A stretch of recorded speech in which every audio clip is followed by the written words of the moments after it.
한 주간 평안하셨어요?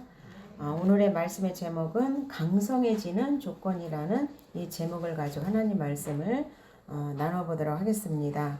이 오늘 본문 말씀 이 사무엘 5장을 쭉 살펴보면요. 5토막의 이야기가 나오고 있어요. 한 부분은 이스라엘 백성들이 다윗을 왕으로 추대하고 기름 부은 사건이 나오고요. 그리고 두 번째는 다윗이 여부스 성을 쳐들어가서 탈환을 하는 그런 사건이 나오고요. 또 그 다음에는 두로왕 히람이 다윗에게 성을 지을 수 있도록 도와주는 이런 사건이 나오고, 또 그 다음에는 헤브론 성으로 이사해서 예루살렘 성에 가서 다윗이 자녀를 많이 낳았다라는 이야기가 나오고 있지요. 또 마지막으로는 블레셋이 이스라엘을 쳐들어왔다가 패전하고 돌아갔다라는 이러한 사건을 토막토막 이렇게 오늘 본문 전체에서 이렇게 기록해 놓으셨어요. 그래서 1절과 3절까지 이스라엘 왕으로 다윗이 이스라엘 왕으로서 추대한 그 사건을 보면요. 이스라엘 백성들이 왜 다윗을 추대를 했느냐면 그 내용이 나와요. 자기 동족이기 때문에 추대를 했다 그랬죠. 그리고 이스라엘 사람들은 다윗이 블레셋으로 도망가서 도망 다니면서 망명 생활을 하면서도 이스라엘 백성들의 동족의 의식을 딱 잘라버리지 아니하고 자기 편한 대로 살지 아니하고 그렇게 망명 생활 중에서도 이 블레셋 군사를 물리친 이 모든 내역을 이 이스라엘 백성들이 고스란히 알게 되었던 거지요. 그리고 또 헤브론에 들어와서 유다 지파의 왕으로서 치리하는 것을 가만히 보니까 역시 우리 동족이구나. 이 다윗은 우리 이스라엘 백성이구나 라는 이런 것을 알게 된 거예요. 그러면서 옛일을 추억을 한 내용이 나와요. 옛적에 사울이 왕이었을 때도 다윗은 우리 이스라엘 백성들을 위해서 열심히 힘과 성의를 다했던 이 사람이다. 그 내용을 얘기하지요. 골리앗도 물리치고 군대 장관으로서 또 천부장으로서 또 사울의 사위로서 최선을 다했던 이 사람이 아니냐 이러면서 이 다윗의 과거를 이렇게 추억을 해보는 거예요. 그때 다윗이 이스라엘 왕으로서 뽑힘을 받고 하나님으로부터 기름 부음을 받았던 자가 아니냐. 그리고 또 지금 현실적으로 바라보게 되면 이 사울의 집안이 망했기 때문에 이스라엘 왕으로 이스라엘의 차기 왕으로 세울 만한 존재가 이 다윗 말고는 없다는 이런 생각을 하고 있었기 때문에 이렇게 다윗을 왕으로 추대를 했던 거지요. 이렇게 이스라엘 백성이 마하나임에 있던 이스라엘 지파가 다 다윗에게 와서 우리 왕이 되어 주십시오라고 그렇게 요청을 해요. 그 내용이 이 3절에 나오지요. 그리고 다윗이 그 요청을 받아들이고 하나님 앞에서 당신들이 나를 왕으로 추대해 놓고 왕으로서 일할 수 있도록 잘 받들어 줄 것인지 약속을 해라. 언약을 해라. 그렇게 말을 하지요.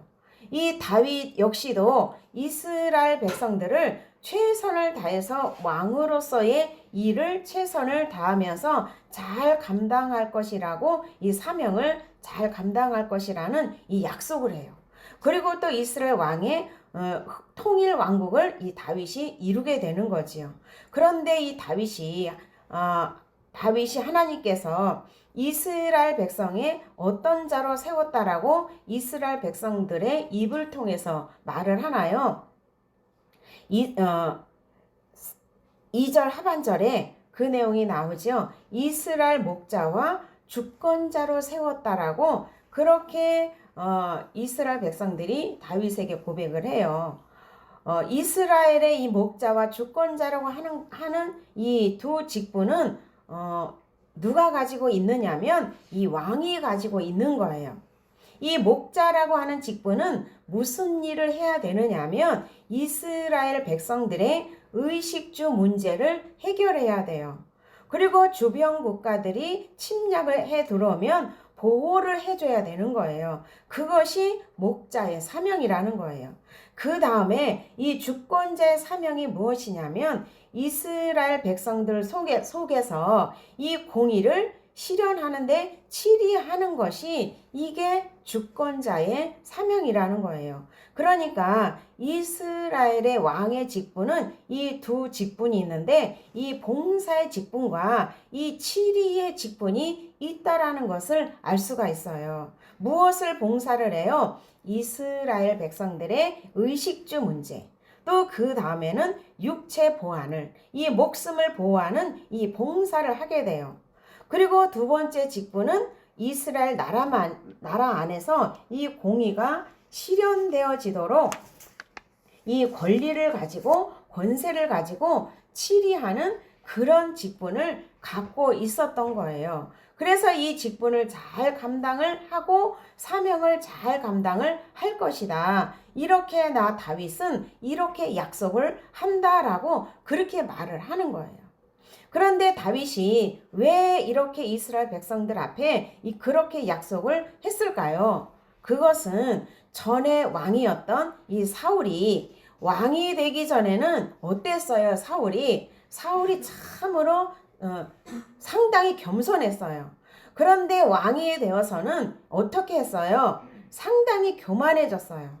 이스라엘 백성들을 이 사울에게 왕의 권리를 행사를 하는데 어떤 매개체나 수단으로만 사용했지 이 하나님이 주신 이 권리를 사용을 하지를 하나님이 주신 원리대로 그렇게 사용을 하지를 않았어요.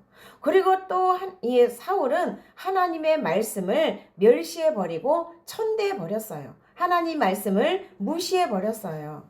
그런데 나 다윗이라고 왕이 되면 그렇게 하지 아니하란 법이 어디 있느냐. 그러니까 절대 그렇지 않겠다라고 약속을 하고 그 약속을 상기를 하면서 교만해지지 않도록 노력을 할 것이다 라는 그런 약속을 다윗이 이스라엘 백성들 앞에서 이렇게 하는 거예요. 그래서 그렇게 교만해지지 않도록 부단히 노력을 했는데 다윗은 그래도 율법을 거의 다 잘 지켰어요. 무엇만 빼놓고요? 예? 무엇만 빼놓고 다 잘 지켰을까요? 그래요. 여자를 많이 두는 음란성을 빼놓고는 이 다윗이 율법적인 삶을 잘 살았어요. 자, 그리고 또 가만히 보니까 이 다윗이 이스라엘 백성을 위해서 수도를 옮겨야 되겠다라고 이 생각을 해요. 그리고 그 수도를 옮기는데 어디로 갈까 생각을 하니까 여부스성이 가장 가까운 거예요. 이 여부스성이 왜 좋으냐면 헤브론에는 어느 지파가 있어요? 유다 지파가 있었어요. 그 다음에 이 마하나임에는 11지파가 있었어요. 이 11지파는 이스보셋이 치리하던 북이스라엘 11지파가 옆에 있었던 거지요.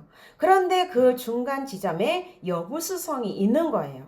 그러니까 군사적인 측면이나 이 정치적인 측면에서는 양 지파 중심으로 이 수도를 만들어 놓으면 이 지파들이 중앙으로 집중되겠다는 이 생각을 한 거지요.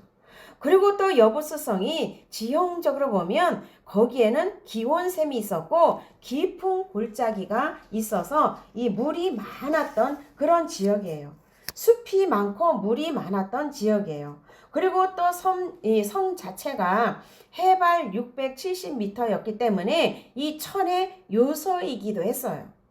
그래서 외세 침략에도 능히 버텨낼 수 있는 그런 곳이기도 했던 거지요. 얼마나 외세 침략에 버텨낼 수 있었느냐면 이 여부스 사람이 이 뭐라고 하느냐면 6절에 그 내용이 나와요. 우리 성은 누구도 못 들어온다. 우리 성에 있는 쩔뚝발이라도 소경이라도 다윗을 물리칠 수 있다라고 얘기할 정도로 그렇게 외세 침략을 막아낼 수 있는 아주 자연이 준 요새라는 거예요. 그러니 이 성이 탐날까요? 탐나지 않을까요? 탐났겠지요.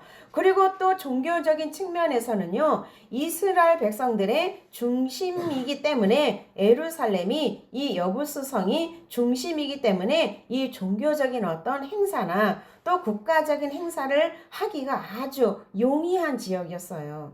그러니까 여부스 성을 탈환해야 되겠다라는 이런 생각을 하는 거지요. 왜 그래요? 이스라엘 백성을 잘 치리하고 봉사하기 위해서. 그리고 또 사울 왕에 대한 이 의식이 골이 깊었을 이스라엘 백성들에게 다윗이 왕으로서 그 중심을 이동시켜야 되겠다라는 그 마음에서 이 수도를 청거를 하고 수도를 옮겨야 되겠다라는 이 마음을 먹고 여부스성이 가장 적합하다라고 여부스성을 선택을 했는데, 이 성이 너무 높은 곳에 있고 그야말로 난곡 불락의 성인 거예요. 그러니까 거기에 올라가서 탈환하기란 너무나 어려운 거잖아요. 굉장히 어려운 거예요. 그렇게 그 지형을 이렇게 다윗이 잘 탐색을 하고는 어디로 군사를 집어넣느냐면 이 수로로 이 군사들을 집어넣어요. 이 물길 속에 수구 속으로 이 군사들을 집어넣어요. 그런데 이 물길이 어떤 물길이냐면 이 수직으로 판 물길이에요. 그래서 수직으로 판 물길이기 때문에 이 물살이 굉장히 셌대요. 그래서 요압 장군을 중심으로 해서 군사들을 거기로 들어갔을 때는 이 목숨을 내놓고 들어갔어야 되는 거예요. 그런데 결국에는 이 여부스성을 탈환해서 이름을 예루살렘 성이라고 이렇게 짓게 되지요. 그랬더니 그 성을 빼앗아서 헤브론 성의 수도로 옮겨서 예루살렘의 성으로 이 수도를 옮겨서 살려고 하니까 어떤 일이 벌어져요? 이 두로왕 히람 왕이 이제 화친을 청하고 와요. 그래서 이 두로왕이 뭐라 그러냐면, 다윗 왕이요, 궁궐을 지으세요. 궁궐을 지어야만이 이 국가의 면모가 이렇게 세집니다. 궁궐을 아름답게 지어 놓으면 다윗 왕이 사는 곳에 곧 하면 이 이스라엘 백성들의 이목이 집중될 겁니다. 그러면 무엇이 세져요? 국력이 세지고, 그러면서 이 두로 왕이 이 히람이 다윗에게 이렇게 충고를 해줘요. 그리고 다윗성을 짓는데 이 히람 왕이 이 앞장을 서주게 되지요. 이 두로 왕 히람이 왜 그랬을까요? 그 옛날에는 자기 혼자 살 때는 유다 지파 왕으로서 다윗이 왕이고, 베냐민 지파 중심으로 이 사울이 왕이었을 때는 이 두로라고 하는 나라는 약소국이 아니었어요. 그런데 통일 왕국을 다윗이 이루고 나니까 이 두로 왕 히람이 더욱 힘이 없어졌던 거예요. 그래서 자칫 잘못하면 우리나라도 다윗을 통해서 정복을 당하겠구나. 그러니까 빨리 가서 화친을 청하자고 이 다윗이 가장 필요로 할 수 있는 것을 해주자고 자기 정치적 유익을 위해서 꾀를 내서 화친을 청하려고 와서 다윗에게 이렇게 성을 지으라고, 이렇게 궁궐을 지어준다라고 이렇게 얘기를 한 거예요. 그렇게 궁궐을 지어준다고 할 때 그 청을 다윗은 받아들여요. 왜냐하면 다윗은 손해날 게 없는 거잖아요. 그리고는 이렇게 안정이 되니까 또 다윗이 어떤 일을 했다 그랬어요? 많은 부인을 얻고 자식도 많이 낳고 또 잘 먹고 잘 살았다는 내용이 또 나오지요. 그런데 어느 날 이 블레셋이 다윗을 보니까 또 큰일 난 거예요. 그때까지 블레셋은 다윗에게서 공세를 받았어요. 베냐민 지파에게도 이 공세를 받았어요. 그러니까 다윗이 이 통일 왕국이 되어서 힘이 점점 세지게 되면 다윗을 통해서 이 공세가 나올 것 같지 아니하니까 이 블레셋이 우리가 먼저 가서 다윗을 확 눌러놔야 되겠다라고, 그렇지 아니하면 우리가 받는 공세가 버릴까봐 그렇게 이 블레셋이 쳐들어온 거예요. 근데 다윗은 그때마다 한 번도 놀라지 아니하고 하나님께 기도해서 하나님의 응답을 받고 또 하나님의 지혜를 받고 힘을 받아서 이 블레셋을 물리쳐 버려요. 그리고 두 번이나 이렇게 블레셋 군사들을 물리쳐 버렸어요. 그래서 오늘 본문 속에 이렇게 5토막의 이야기를 여러분들에게 쭉 설명을 해드렸어요. 그런데 이 5토막 이야기가 들어있는 중에 참 재미있는 것이 무엇이냐면 이 10절과 12절에 그 내용이 나오지요. 다윗이 강성해졌고 강성해진 이 자체를 다윗도 알았대요. 다윗이 이렇게 강성해진 이 자체를 다윗이 알았다라고 12절 하반절에 그 내용이 나오지요. 그렇다면 우리가 이 5장 전체를 통해서 무엇을 알 수 있느냐면요. 하나님이 함께 하시는 사람은 강성해진다라는 것을 우리는 알 수가 있어요. 힌트를 얻을 수가 있지요. 그러면 우리의 인생사 중에서도 일생 동안 하나님과 함께 해야만이 강성해진다라는 것을 알 수가 있는 거예요. 그러면 하나님이 우리와 함께 하려면 어떻게 해야 하는가? 우리는 이거를 또 알아야 되겠죠. 첫 번째로 이 하나님이 함께 하시는 사람은 어떤 사람이냐면 내 뜻을 버리는 사람이에요. 내 뜻을 버리면 하나님이 나와 함께 하신다는 거예요. 자, 다윗이 자기 뜻을 버렸다는 내용을 오늘 말씀을 통해서 발견할 수가 있어요. 이 다윗은 사울에게 쫓기면서도 망명 생활을 하면서도 이스라엘 백성들을 위해서 일을 많이 한 내용이 우리는 알고 있죠. 그리고 또 유다 지파를 치리하고 있었어요. 그럴 때 이스보셋이 죽고 사울의 왕가가 흔들흔들했을 때에 가서 군사력을 동원해서 딱 내가 가서 이스라엘 왕이다. 너희들은 나를 추대해라. 그렇게 명령을 할 수도 있었어요. 그럼에도 불구하고 다윗은 그렇게 하지 않았어요. 그들이 와서 추대할 때까지 이 다윗은 하나님의 뜻을 기다리고 있었던 거예요. 자기 뜻대로 할 수 있었음에도 불구하고 이 다윗은 그렇게 하질 않았어요. 왜냐하면 이 하나님의 나라의 이 왕위는 무력으로 탈환하는 것이 아니라는 것을 이 다윗이 알았기 때문이에요. 그러니 이 다윗이 자기 뜻이 있어요, 없어요? 없는 거예요. 그러니까 오직 하나님이 일하실 때만 기다렸다는 거예요. 그리고 이스라엘 백성의 통일 왕국의 왕으로 추대할 때에도 이스라엘 백성들이 우리 왕이 되어 주십시오라고 할 때도 그래 내가 앞으로 너희들이 내가 왕이 되어 줄게. 앞으로 너희들은 내 말을 잘 들어라. 내 말을 안 들으면 나도 너희들의 왕이 되지 않을 거야 라고 오히려 그렇게 얘기할 수도 있었을 거예요. 그런데 다윗은 어떻게 했어요? 오히려 나도 혹시 사울처럼 교만해질 수 있으니까 이스라엘 백성들 앞에 하나님 앞에 내가 약속을 하마.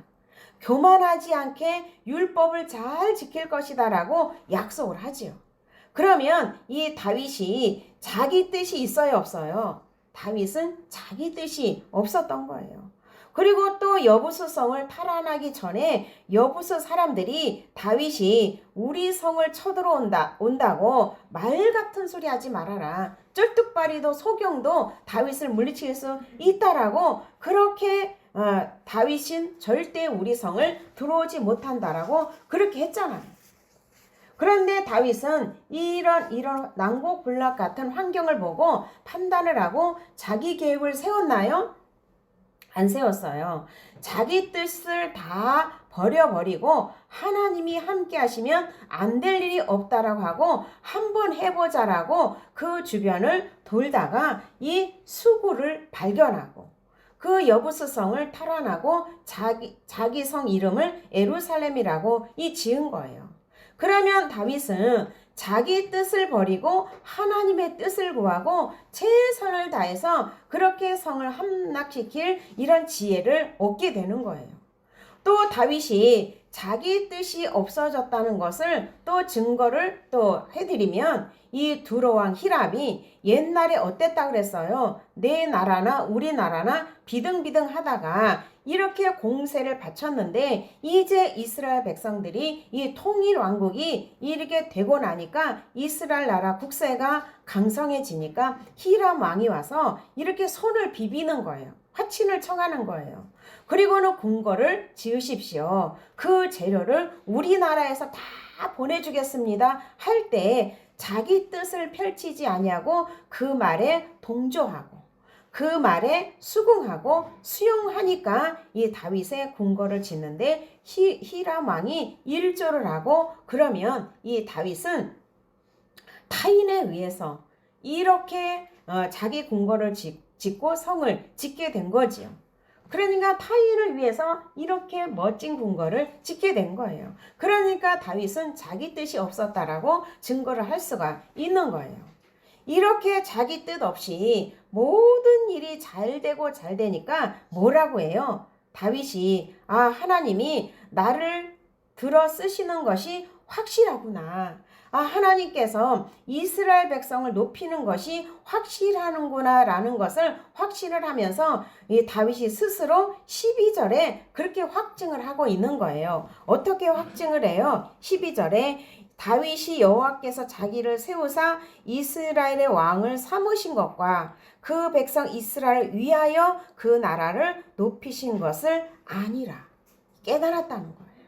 자기만을 위해서 이렇게 통일왕국을 이루는 것이 아니라 이스라엘 백성을 위해서 이렇게 통일왕국을 이룬 것을 이렇게 다윗 스스로가 깨달았던 거예요.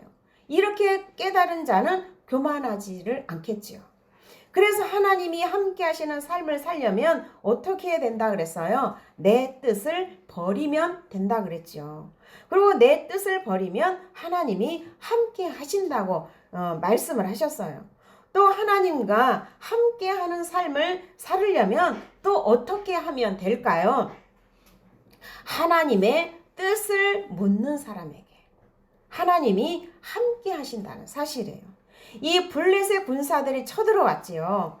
이스라엘 왕국이 이 강성해져서 공세가 안 들어올 것을 이 블레셋이 생각을 하니까 지금부터 단단히 조여놔야지 하고 쳐들어왔는데 이 사울 같으면 이런 상황에서 어떻게 할 것 같아요? 야, 큰일 났다. 빨리 제사장들이 와서 기도해라. 하나님이 뭐라고 하나? 되나 안 되나? 어디 되나 안 되나? 이거를 묻게 되겠죠. 그런데 이 사울은 어디까지 가요? 제사장들이 응답을 없으니까 이 박스 무당한테 물으러 가잖아요. 그러니까 발발 떨면서 무당을 찾아가서 이 사울은 그렇게 물었잖아요. 그런데 다윗은 그러한 상황에 떨지도 않고 두려워하지 않았다 그랬어요. 왜 다윗은 그러한 상황에 위기 상황에 두려워하지도 않고 떨지도 않았을까요? 하나님이 함께 하심을 알았기 때문에 그래요.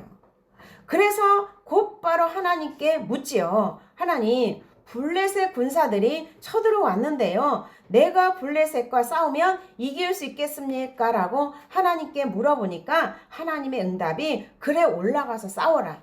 블레셋 사람들을 내 손에 붙이겠다 하시는 이 하나님의 응답을 받고 블레셋과 싸워서 다윗이 승리를 했어요. 그런데 2차에 또 블레셋이 또 쳐들어왔어요. 그럴 때 어땠어요? 다윗은 또 하나님께 물어봤어요. 하나님, 얘네들이 또 쳐들어왔어요. 어떻게 할까요? 그러니까 하나님이 뭐라 그랬어요? 너희는 올라가지 말고 뽕나무 수풀에서 군사들이 왔다 갔다 하는 소리가 들리거든. 그때 행동을 해라. 그때 쳐라. 참으로 신기하지요. 하나님, 어떻게 뽕나무 꼭대기에서 걸음거리는 소리가 들리거든 동작하라 하시는데 왜 그런 소리가 어떻게 날 수 있습니까? 라고 그런 소리를 하지도 아니하고 다윗은 묻지도 따지지도 아니하고 하나님 말씀하시면 즉시 아멘하고 그렇게 순종을 했다는 거예요. 하나님이 말씀하시면 그대로 이루어질 줄 믿습니다 하고 하나님께 묻고 하나님이 대답해 주신 대로 있는 그대로 순수하게 순종하고 실천을 했더니 어떻게 됐어요? 하나님이 일해 주셨죠. 그러니까 하나님이 함께해서 누구는 승리를 주고 누구는 패배를 주었어요. 다윗에게는 승리를 주었고 블레셋에게는 패배를 주었어요. 이렇게 다윗이 하나님과 함께 했을 때에 강성해졌던 것처럼 우리는 영적인 다윗과 같은 이런 존재예요. 우리가 강성하게 살기를 원한다면 이 다윗처럼 내 뜻을 버리고 하나님께 물어서 하나님께서 말씀하시는 대로 살아가야만이 이렇게 강성해진다는 이 사실을 우리는 본문 말씀을 통해서 알 수가 있어요. 이렇게 하나님의 나라는 내 뜻을 버리는 것이라는 것은 무엇이냐면 내 생각이 죽는 거예요. 내 뜻이 죽는 이 죽음을 말하는 거예요. 주님께 묻는다는 것은 나 자신이 없어진다는 것을 의미해요. 이렇게 하나님의 나라는요, 예수 그리스도로 건설되어지는 나라가 이게 하나님의 나라라는 거예요. 예수님이 왜 오셨어요? 죽기 위해 오셨다는 거예요. 예수님이 죽기 위해서 오셨고 죽음으로써 하나님의 나라가 건설되어지는 이 비밀을 우리가 다 알고 있는 거잖아요. 이렇게 내 뜻이 없어진다는 것은 내 생각이 죽고 없어지는 것을 말하는 거예요. 그런데 얼마나 우리는 어떤 상황이 오면 내 뜻을 세우고 내 선입견 앞장 세우고 이 철학적인 사고로 얼마나 내 뜻을 세우니까 하나님이 함께 할 수가 없는 거예요. 그러니까 네 뜻대로 해봐라. 하나님께 묻지도 않아요. 이렇게 하나님께 묻는다는 것은 내 뜻을 버리고 내 생각을 펼치지 않겠다는 말이에요. 근데 이걸 너무 잘하니까 하나님께 묻지를 않는 거예요. 그냥 내 생각대로 내 방법대로 하는 거예요. 왜냐하면 하나님께 물으면 뻔하잖아요. 내 생각, 내 방법, 내 철학적인 사고를 선입견을 버려라. 이 말이 뻔하니까 내 뜻과 내 방법을 버릴 수가 없는 거예요. 그래서 이렇게 하나님의 나라는 나는 없어지고 하나님만이 일하시도록 내어드리는 나라가 이게 하나님의 나라예요. 그렇게 하나님께 모든 것을 맡기고 이렇게 내어드리게 되면 하나님께서 앞장서서 우리의 모든 일을 승리로 이끌어 주시기 때문에 이 하나님의 나라는 흥왕하게 되어 있는 거예요. 그 하나님의 나라가 흥왕을 할 때 그 일을 누가 맡아서 해요? 그것을 누가 누려요? 그것은 내가 누리는 거예요. 그래서 인간인 우리가 그 일을 맡아서 누리고 우리가 그 일을 맡아서 하게 되면 우리가 강성해지는 거예요. 그래서 우리는 내 뜻과 방법, 내 생각, 계획을 버리고 하나님의 뜻을 세우고 나가면 이렇게 강성한 나라, 강성한 인격, 강성한 나의 삶이, 강성한 우리 가정이, 강성한 우리 교회가 형성되어져서 이 사람들 앞에서 부러움의 대상을 만들어 주시려고 하나님께서 우리에게 오늘 본문 말씀을 통해서 요구하는 거예요. 그렇게 살으라고. 어떻게 해요? 내 뜻을 버리고 하나님께 묻고 행하는 삶을 살으라는 거예요. 이렇게 다윗을 본보기를 통해서 이 다윗처럼 내 뜻을 버리고 항상 하나님의 뜻을 묻고 응답받고 행하라는 거예요. 그래서 하나님이 우리를 부르신 목적이 뭐라 그랬어요? 우리는 항상 듣죠. 하나님이 우리를 부르신 목적은 인간의 방법대로 살아가려고 하는 이 선악과를 먹지 아니하고 하나님의 생명의 말씀을 먹고 살아서 하나님과 나와 함께 일해 주심으로 인해서 영육 간에 이 승리의 삶, 성공의 삶의 열매를 맺어서 세상 사람들에게 이 부러움의 대상이 되어서 참 좋은 하나님을 선전하도록 부르셨다는 이 사실을 잊지 마시기를 바랍니다.